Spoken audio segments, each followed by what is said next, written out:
ಹಾಗೆ ನಿಮ್ಮ ಈ ಅಭಿಯಾನಗಳಲ್ಲಿ ಬಹುತೇಕರ ಘೋಷಣೆ ಯಾವ ರೀತಿಯಾಗಿತ್ತು ಅಂತಂದ್ರೆ ಮೇನ್ ಹೈಲೈಟ್ ಆಗಿದ್ ಯಾವುದು ಅಂತಂದ್ರೆ ದೇಶಕ್ಕೆ ಮೋದಿ ರಾಜ್ಯಕ್ಕೆ ಕುಮಾರಣ್ಣ ಅನ್ನುವಂತ ವಿಚಾರ. ಇಲ್ಲ, ಈಗ ನಮ್ಮ ರಾಜ್ಯಕ್ಕೆ ಕುಮಾರಣ್ಣನೇ. ಎಲ್ಲರೂ ಪ್ರತಿಯೊಬ್ಬರು ಒಂದು ಮಗು ಕೂಡ ಕುಮಾರಣ್ಣನ ನೆನೆಸ್ತಾ, ಯಾಕಂದ್ರೆ ಅವರು ಶ್ರಮ ಕೂಡ ಅಷ್ಟೇ ಆದವರು.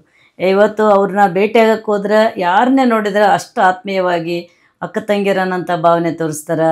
ಮತ್ತು ಅಣ್ಣ ತಮ್ಮರಂತ ಕರೀತಾರೆ, ಬರ್ರಿ ಬ್ರದರ್ ಅಂತಾರೆ. ಪ್ರತಿಯೊಂದು ಕೂಡ ಅವರು ಕೊಟ್ಟಂಥ ಒಂದು ಕರುಣಾಮಯ್ಯವರು, ಅವರು ಹೃದಯದಿಂದ ಮಾತಾಡ್ತಾರೆ. ಅವರು ಏನೇ ಇದ್ದರೂ ಕೂಡ ಯಾರೇ ಬಂದರೂ ಅವ್ರು ಹೃದಯದಿಂದ ಮಾತಾಡ್ತಾರೆ. ಕುಮಾರಣ್ಣವರು ರಾಜ್ಯದ ಮುಖ್ಯಮಂತ್ರಿ ಆಗಬೇಕು ಪೂರ್ಣ ಅವಧಿಯಲ್ಲಿ ಅನ್ನೋಂಥದ್ದು ಪ್ರತಿಯೊಬ್ಬರು ಮನೆ ಮಾತಾಗಿರೋದ್ರಿಂದ ಕುಮಾರಣ್ಣವ್ರನ್ನ ಮರಳಿ ಕಾಂಗ್ರೆಸ್ ಇಡೀ ಮರಳಿ ನಮ್ಮ ರಾಜ್ಯ, ನಮ್ಮ ಕನ್ನಡಿಗರು ಅವ್ರನ್ನ ಪುನಃ ಕರ್ಕೊಂಡು ಬಂದು ರಾಜ್ಯದ ಮುಖ್ಯಮಂತ್ರಿನ ಮಾಡಿ ನಮ್ಮ ಜ್ವಲಂತ ಸಮಸ್ಯೆಗಳು ಏನದವ ರಾಜ್ಯದಲ್ಲಿ ಅದನ್ನೆಲ್ಲ ಅವರು ಸರಿಪಡಿಸೋಂಥ ಒಬ್ಬ ನಾಯಕರು ಅಂದರೆ ಕುಮಾರಣ್ಣವ್ರು ಅನ್ನೋಂಥದ್ದು ನಮ್ಮ ಭಾವನೆ.